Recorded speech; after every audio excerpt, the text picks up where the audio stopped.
Senator Usakos. Honourable colleagues, where do I even begin? This legislation before us is long overdue, unnecessarily, unreasonably, and cynically long overdue. While I do support the bill in its quick passage, many of you won't like what I have to say about this government and this chamber's track record on dealing with foreign interference. I doubt that I'll be accused of partisanship in my remarks, but there's no greater partisanship than which has been displayed by the Trudeau government and by many of you when it comes to conservative efforts to foreign interference and transnational repression, in particular, the creation of a foreign registry. So let's start there, colleagues. Let's start with the bill, if you check the scroll, S-237. I tabled this bill in February of 2022. That's more than 2 years ago, and it has sat in this place collecting dust.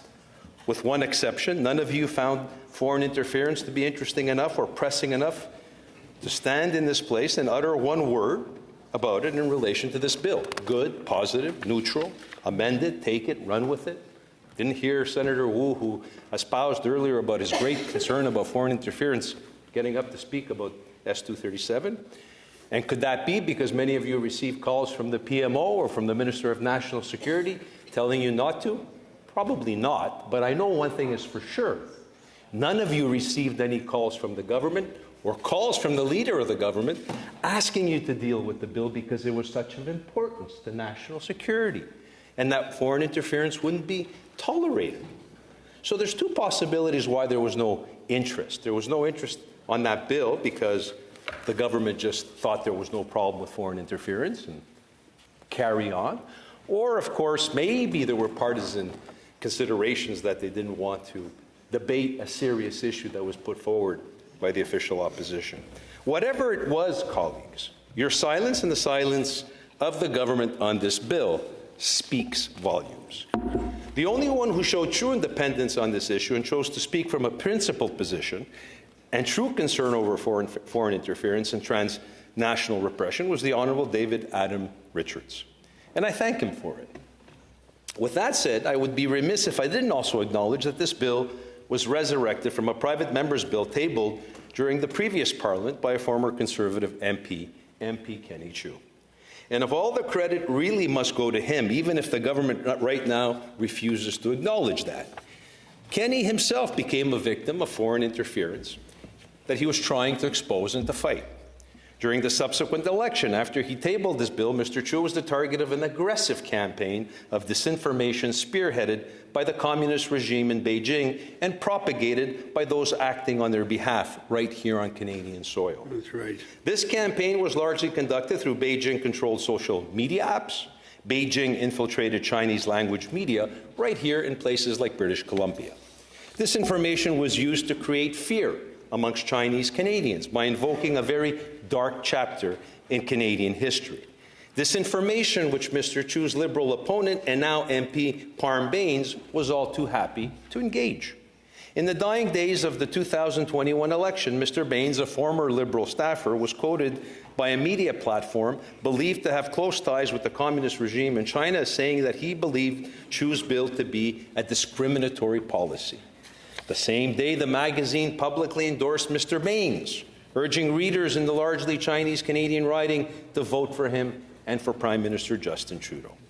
It didn't stop there, according to investigative journalist Sam Cooper in the Bureau. Mr. Cooper writes, and I quote, "One Chinese community leader campaigning for Bains with CCGV has so much power in Vancouver's diaspora that he was later personally recognized in a meeting with President Xi in Beijing's United Front Work Department cadre, after the RCMP opened investigations into his group's alleged involvement in Chinese police stations in Canada, quote unquote.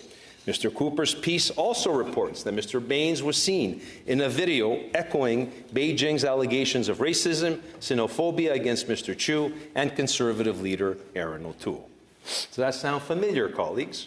It should, because it's the exact same regurgitation of Beijing's talking points that have been leveled against me in interviews, private and public events, and right here in this very chamber. It's nothing new.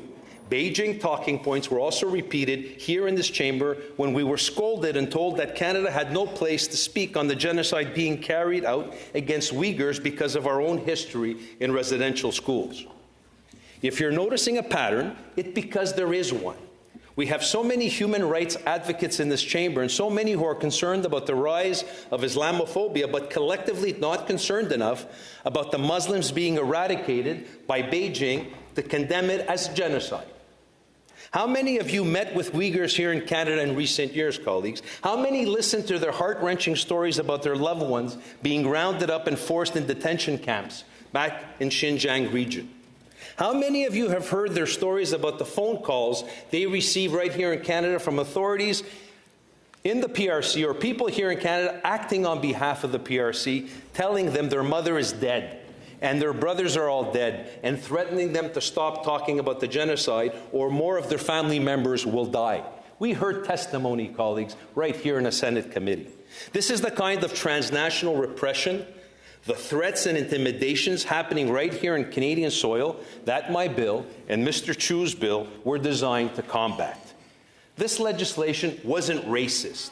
The motivation behind it wasn't racist. On the contrary, it was Chinese Canadians themselves who came to us begging for help for years. I hear it also through my work with Hong Kong Watch. That's why I became involved with them and follow their work. I've had meetings with Hong Kongers in Canada who are afraid to show their face or use their full names for fear of repercussion from Beijing, especially now with the draconian national security law the communist regime has enacted in Hong Kong. And it's not just the communist thugs in Beijing that are engaging in these activities here on Canadian soil, not by a long shot.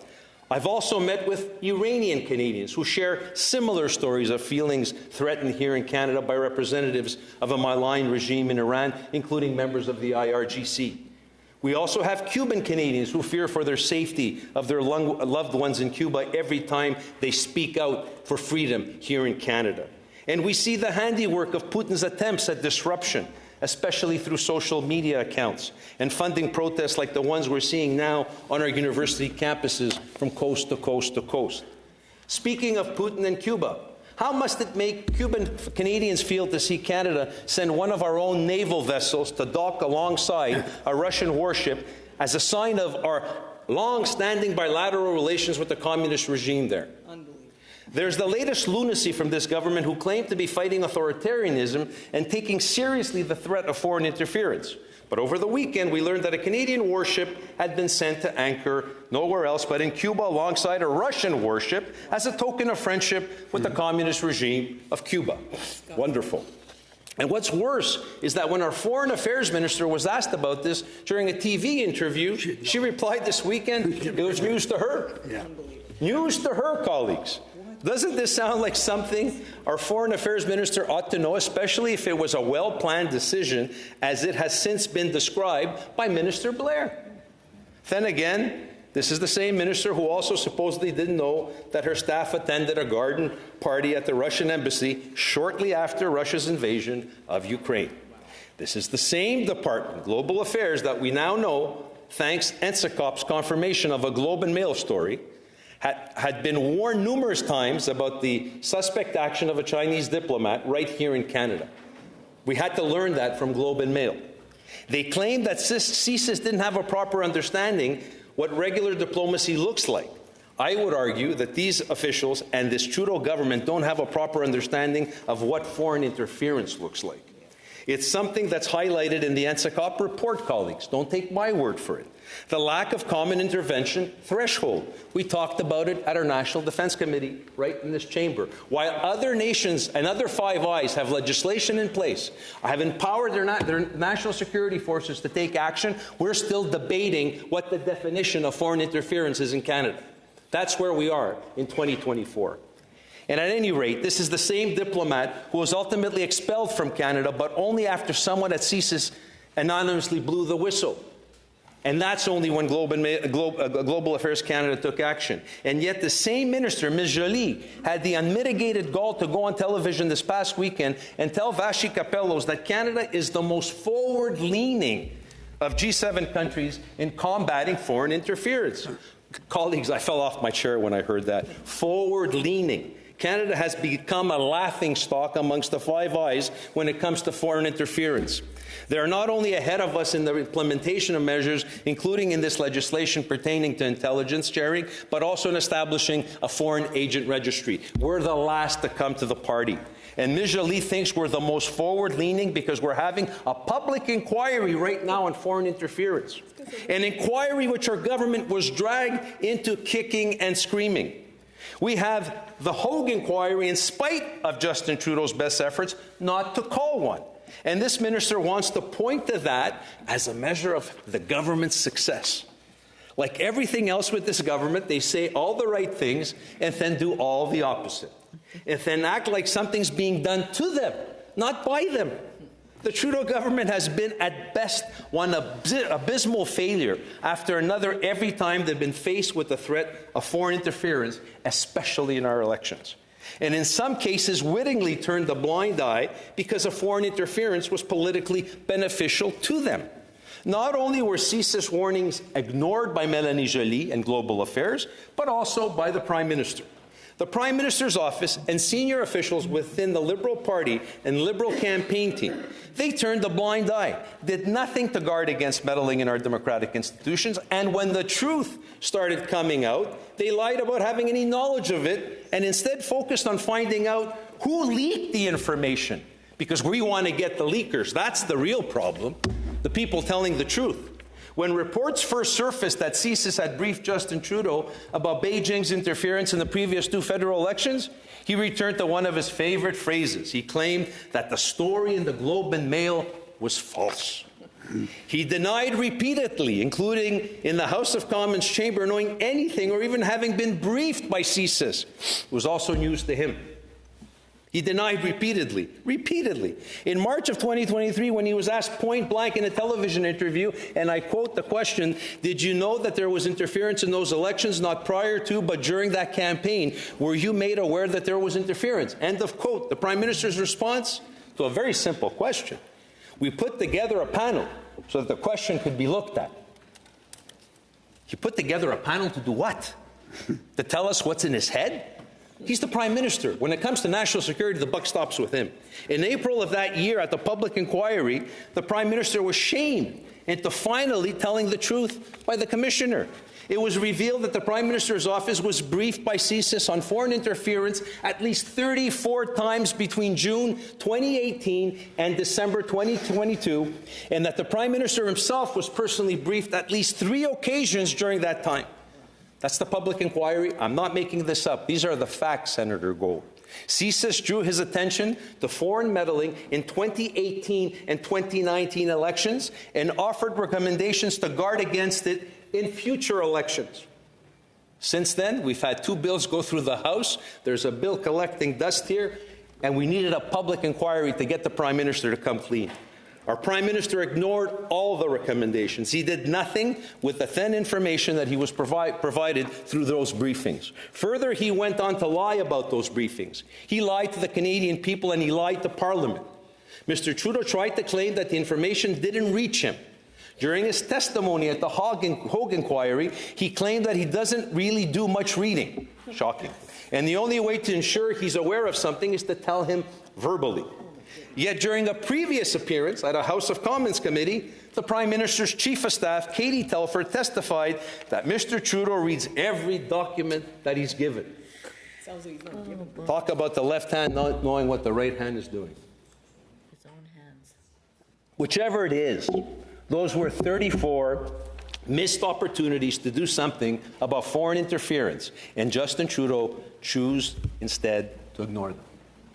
In December of 2019, December 2020, and again in February 2022, the Prime Minister was briefed about electoral interference and was asked to sign off on measures to combat it in future elections. On all 3 occasions, he refused to do so. He has also received 3 reports from NSICOP outlining concerns of foreign interference, and he's done nothing to respond. Hardly what one can describe as forward-leaning, colleagues. We also know, thanks to Justice Hogue, that the Prime Minister was made aware of Beijing's meddling in Liberal MP Han Dong's nomination in Toronto, and that he wittingly chose to do nothing about it because, as he himself admitted to Justice Ho, he didn't want to lose that riding. That's the Prime Minister I'm quoting, colleagues, not anybody else. The Prime Minister put his own electoral interests ahead of the interest of Canadian democracy, put his political fortunes and thirst of power above national security and about the fundamental integrity of our elections. Beyond rich for someone who constantly accuses others of eroding confidence in our democratic institutions. Mr. Trudeau also failed to act again on information about a Chinese diplomat here in Canada targeting sitting MP Michael Chong, including threats to this MP Chong's family in Hong Kong. This is the diplomat I mentioned a moment ago, colleagues, the one CSIS repeatedly warned Global Affairs about, only to get blown off by Foreign Affairs Ministry. The latest NSICOP report supports what was reported in the Globe and Mail last year about Global Affairs ignoring those repeated warnings. Meanwhile, the Prime Minister's own words last fall belie his failure to act on this information when first presented the opportunity to do so. The Prime Minister said that he ordered an investigation into the matter as soon as it became public. Not that he ordered an investigation into it when he first learned about it 2 years previously, but only after it became public. By the way, those threats against MP Chong and his family came at a time that the House was debating a motion to recognize the Uyghur genocide. It was a similar motion to the one that was defeated shamefully in this Senate. Senators had previously been issued a warning against such motions by China's then ambassador to Canada. The point of him doing so while in my hometown of Montreal was not lost to me, colleagues, at a public event. Beijing's meddling didn't work in the House, even though I have to remind you, the government did not vote for the motion. But it worked perfectly well in this chamber, the only chamber in the Western democratic world to vote down the recognition of what's happening to the Uyghur people. It was a shameful day when it happened in this institution, and I still can't get my head around it. Another motion that did pass in the House of Commons, not once, but now twice, is a motion calling on the government to declare the IRGC a terrorist organization. The first motion passed 6 years ago, and the second one during this session of Parliament. The Trudeau Liberals continue to refuse to adhere to either one of these motions. This government doesn't just refuse to list the IRGC as a terrorist entity. They've allowed members of this murderous death cult to come to Canada to do things like lecture at our universities. What could possibly go wrong, colleagues, with that, eh? Well, for starters, the malign regime of Iran is the world's worst sponsor of state terrorism. And you could be sure that they're involved with some of the pro-Hamas protests that we have been seeing on our own university campuses and our own streets for the last several months. Why isn't our government asking questions about those connections, especially where the funding is coming from? Speaking of asking questions, remember all the questions we had about the firing of the 2 scientists from the country's national micro lab in Winnipeg. Scientists that we now know were intentionally working to the benefit of the interests of the Communist Party of China, not Canada. Was it forward-leaning when the Trudeau government did everything in its power for several years to prevent Canadians from learning the truth of what happened at that lab? We only recently learned the truth because, again, the opposition relentlessly pursued it. The Trudeau government tried for as long as they could to cover it up by first invoking privacy, security concerns to avoid 4 motions of the House and its committees requiring the tabling of relevant documents. This eventually resulted in the House holding the President of the Public Health Agency of Canada in contempt of Parliament, followed by Justin Trudeau taking Parliament to court. Imagine, the Prime Minister used the federal court to block the parliamentary order. This cynical move not only underlines how unserious Justin Trudeau has been about foreign interference, but it's just another example of the contempt he has for the supremacy of Parliament. He wanted the court, the judicial branch, to insert itself into the privilege of the legislative branch. It's really quite something that could have done untold damage to our parliamentary system and our democracy. That's how far he's willing to go, not to fight foreign interference, but to cover up his government's inaction on fighting it. The court was saved from having to rule when the Prime Minister conveniently dissolved Parliament. It was eventually an ad hoc committee of 4 MPs, 3 former justices, that ultimately made the decision to release the pertinent documents on this issue. In doing so, they said that while some amount of secrecy was warranted as it pertained to certain CSIS documents, that most of the documents were held back by the government out of concern for protecting the organization from embarrassment, more so than any legitimate national security concerns.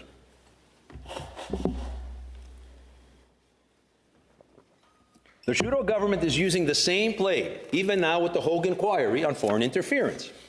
They are either heavily redacting or withholding altogether all relevant cabinet documents that were proposed to the inquiry by the Public Safety Minister, Dominic LeBlanc, last September, regardless of their sensitive nature.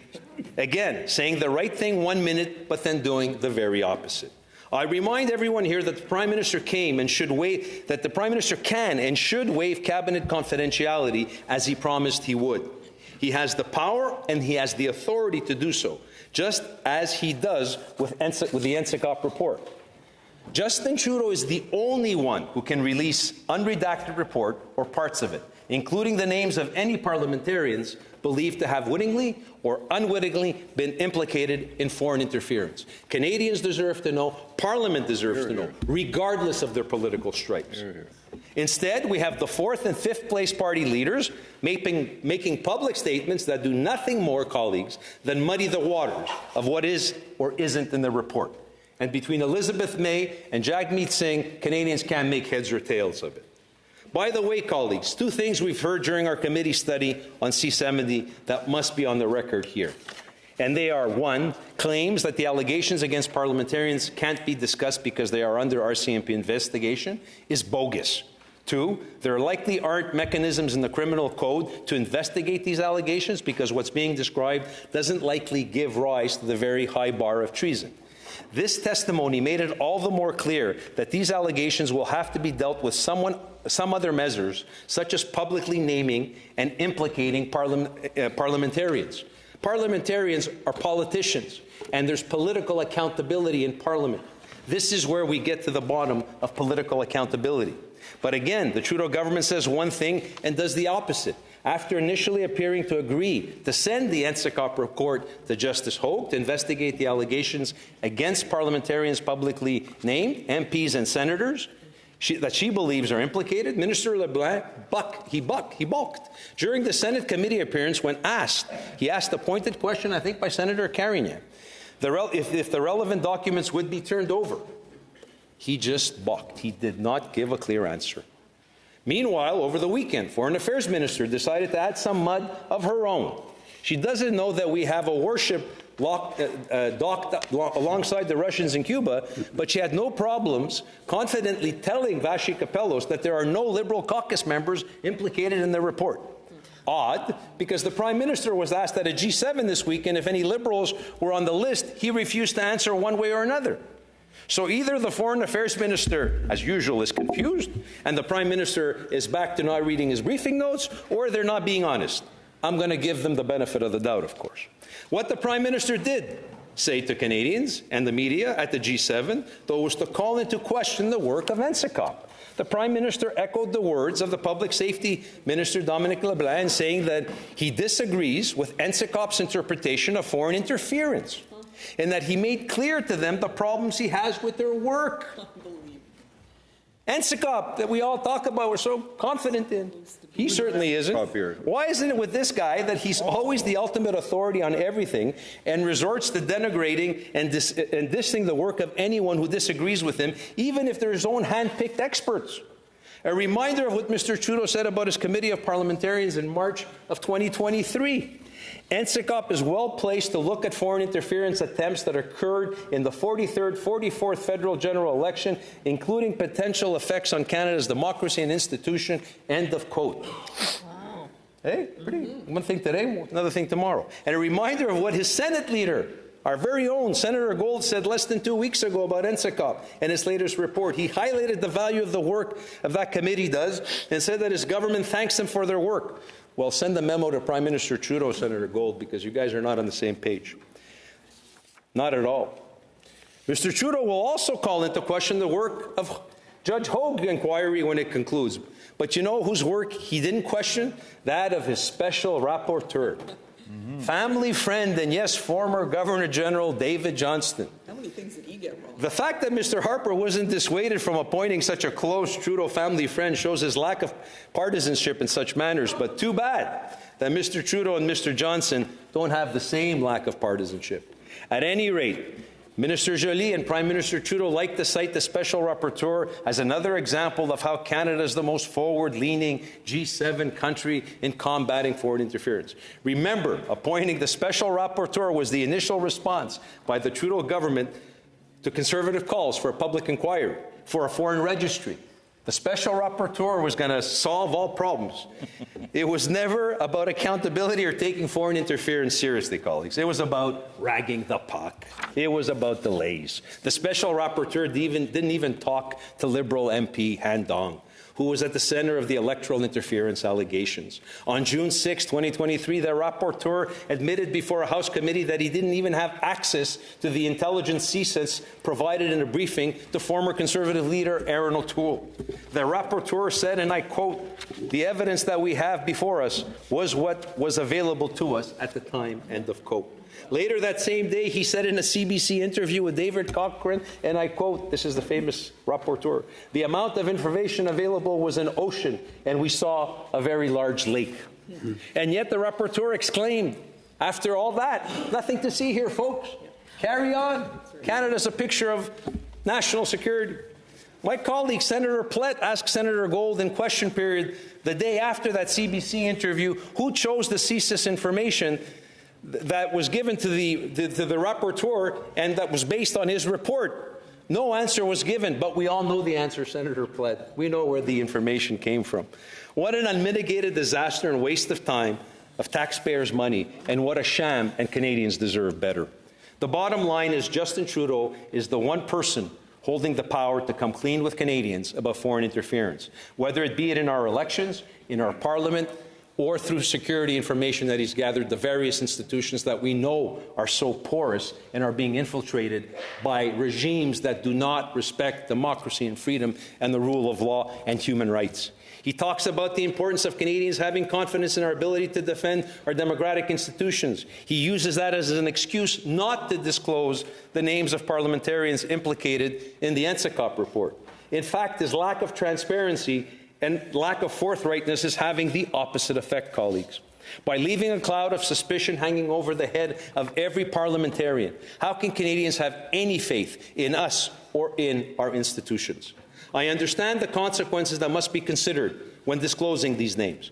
But to the sources who provided information to our intelligence agencies and to the principles of due process, where was that concern for protection of sources and due process when Prime Minister stood up in the House of Commons last year and out of nowhere accused the government of India of being involved in the killing of a British Columbia man last June without offering any evidence? Trust me, I've seen it, I believe, and that was all he gave Canadians. As for the work of NSICOP, this committee of parliamentarians has provided 3 reports to the Prime Minister outlining concerns about foreign interference. Similarly, CSIS has provided several reports regarding foreign interference with recommendations to safeguard against similar meddling. Those briefings and reports from NSICOP go back to 2018. That's 6 years ago. And only now are we getting around to legislation to deal with it. And like everything else with this government, let's do it fast, let's do it hastily, because they only had 9 years to think about it, right? That's not something of which we should be proud of, Senator Gold. And this is not valuable use of the skill sets and the goodwill that parliamentarians and especially senators have. That does not sound like someone eager in the case of this government to lead the fight against foreign interference. Despite Justin Trudeau's revisionist history as recently as this weekend, when he told the media that he did things that the Harper government fought against, the truth is, the first thing that this current government did when they took office was to repeal a previous government's foreign interference legislation, C-51. It was the first step. Red flags were raised in 2013, 2014. Bill C-51 was that first step in 2015 in order to start strengthening our national security laws, and it was a precursor of what would become eventually the foreign registry. I'll tell you what happened. I'll tell you what happened, colleagues. The government, the first thing they did when they came into power was to repeal the bill. They revamped it, repealed it, took the teeth out of it in a bill called C-59. Go read it for yourselves. Go read Bill C-51 and then read the revamped bill of C-59. Senator Gold was the sponsor of that bill. That was the first thing that the government did. Then they spent the last 9 years since then doing everything they could to fight further conservative attempts to combat foreign interference and transnational repression, including lobbying accusations of racism and bigotry against us, and Liberal MPs even taking part gleefully in disinformation and conspiracy theories online. The only reason we're here today with this legislation before us is because the government exhausted every avenue available to avoid getting to this point. They ragged the puck, means we may never, they have ragged the puck in ways that we have never seen before, in basically trying to prevent the foreign registry coming into place. And now, of course, I'm not even so sure we'll get this foreign registry into place, because the truth of the matter is, unlike Senator Dean, I don't share his enthusiasm. I'm somewhat skeptical that the bureaucracy will be able and capable enough in 12 months to have it in place before the next election. And that is the concern of most parliamentarians that are going to be facing the Canadian public in the next general election. Those of us that want to have a fair election, and an election that isn't tampered with by foreign entities. So I hope that somehow there's a goodwill on the part of the government and on the part of bureaucrats to have it in place. I will support this legislation, colleagues, even though it's been put into place hastily, and this legislation has been facing delay after delay after delay. And we all know at the end of the day, the government rushed to put this out after Judge Hogue had a scathing preliminary report about the feet-dragging of this government when it dealt with foreign interference. And like everything else they do, they rushed quickly to get this out the door to look like before the next election they have done something and put something in place. It's still better than the alternative, and I still believe that this piece of legislation is just the first step, because I am confident the next government that will come into place will take national security seriously, will take foreign interference seriously, and will add all the subsequent measures that this bill will require, including giving the tools, the resources to the RCMP, to CSIS, to make sure there could be cross-communication between our police agencies in this country in order to combat the serious, serious threat to our democracy, but more importantly, serious threat to Canadian people. I got interested in foreign interference many years ago for one simple reason. I had Canadians of Cuban descent come to my office. I had Hong Kongers. I had Canadians of Chinese descent, Persian descent. They came into my office one after another, giving me horrid stories of intimidation, of threats of foreign governments on Canadian citizens. And this is what foreign interference is all about. It's about regimes that believe, like China, like Iran, like Cuba, like Russia, like Turkey, they think they can intimidate their own people in their own homelands. And unfortunately, they can, and there's limited things that we can do. But when these nations come on our soil and go after Canadians just because they happen to originate from those countries and intimidate them and their families to the benefit of these rogue dictatorships, then there's a serious problem. And I don't care who the Prime Minister is, who the government is. This is not about politics. This is about the essence of our Canadian citizenship and what has brought us all to this country. And I've said this 1,000 times. We're all children. We're immigrants to Canada, and we all come here for freedom, for democracy, for rule of law. That's why we are here, and for fundamentally human rights. And we as parliamentarians should fight for that above all else at all costs. Thank you, colleagues. I support this bill, and let's make it pass. Hear, hear. Hear, hear. Senator McFedrin. I wonder if Senator Housakis would take a question. Senator Housakis has indicated yes. Absolutely. Senator McFedrin. So, Senator Housakis, I am feeling a little confused at this moment, and I'm hoping you can help me understand better. So, we had a impressive, I think, analysis of all of the things that are wrong with this bill. And then at the closing, you indicate that you support rapid passage. Would that include clause by clause, potentially tomorrow, and then coming back in for a vote almost instantly? Is that what you're conveying here? Senator Sakos? Senator McFedrin, I don't know where in the world you thought there's a lot of elements that are wrong with this bill. This bill is a giant step forward of what we have right now, which is absolutely no bill and absolutely no mechanism in order to combat foreign interference. We've had now 2 successive elections. We've heard from various reports, various intelligence sources. They've reported, unfortunately, to the Prime Minister because all roads when it comes to national security, because of the flaws in our reporting mechanisms in this Parliament about national security measures, stop in the Prime Minister's office.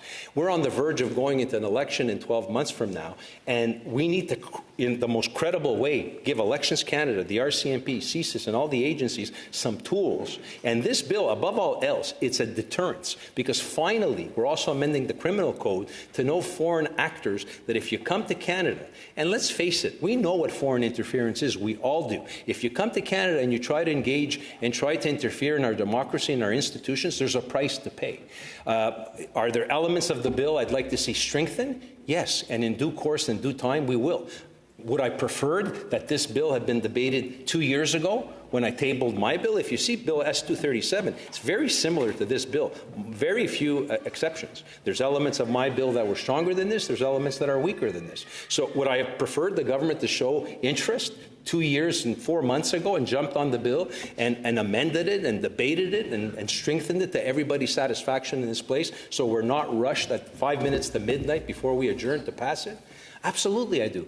But you can take that up with the government leader. You can take it up with individuals and colleagues in this institution that never wanted to discuss this before last week, or actually before 5 minutes ago. So I think this is an important enough issue to our democracy, to all the people that have been crying for help for the last decade, Canadians who have been feeling interference from Beijing, from Tehran, that there is a seriousness on the part of this legislation to address it. So that's why I believe this bill is perfect in terms of first step, and all the imperfections that we need to strengthen, we can strengthen over time. But delaying it would send a terrible message to all the terrible actors that are trying to infiltrate and have infiltrated our Canadian democracy. Mm-hmm.